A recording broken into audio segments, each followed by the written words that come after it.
অদ্ভুত আওয়াজ এবং অস্বাভাবিক কার্যক্রমে কার্যত জেরবার বোলপুরের অন্নদাপল্লীর ব্যানার্জি পরিবার। গত এক সপ্তাহ ধরে তাদের বাড়িতে ঘটে যাচ্ছে নানান ধরনের অস্বাভাবিক ঘটনা। কখনো বাড়ির ছাদে ঢিল পড়ছে, কখনো দরজার পাশে অদ্ভুত ফিসফিসে আওয়াজে কেউ কথা বলছে, আবার কখনো বাড়ির পাশ দিয়ে পেরিয়ে যাচ্ছে ছায়ামূর্তি।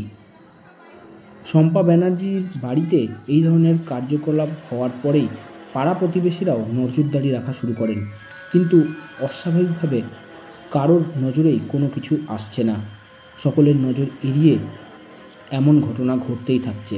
রাত্রি 12টার পর থেকে শুরু হচ্ছে এই ধরনের অস্বাভাবিক কার্যক্রম, আর তা চলছে রাত্রি 2টো পর্যন্ত। স্বাভাবিকভাবেই অত্যন্ত আতঙ্কের মধ্যে রয়েছে এই পরিবার ও তার পাড়া প্রতিবেশীরা।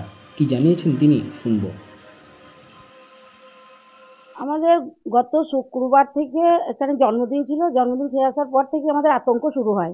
হঠাৎ করে আমার ছেলের জানলায় একটা আওয়াজ হয়, সেটা কোনো মানুষে করে।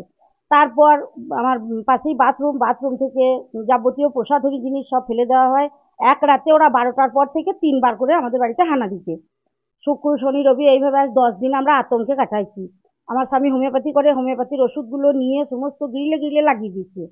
এই সমস্ত যাবতীয় যা করার, দরজায় ঠক ঠক করছে। প্রতি রাতে ওরা 3বার করে আমার বাড়ি আসে।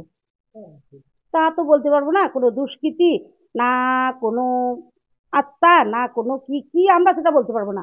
আমরা গোটা পাড়া শুদ্ধ লোক আতঙ্ক আছি, এবং আমরা প্রতি রাতে 2বার করে উঠি। গোটা পাড়া প্রায় 50 থেকে 100টা লোক প্রতিদিন আমরা উঠি। গোটা পাড়াটা হানা দেয় আমার ছেলেরা, ভাইয়েরা, প্রত্যেকে, কিন্তু কেউ কিছু দেখতে পায় না। কিন্তু এই কাজগুলো হয়েই যায়।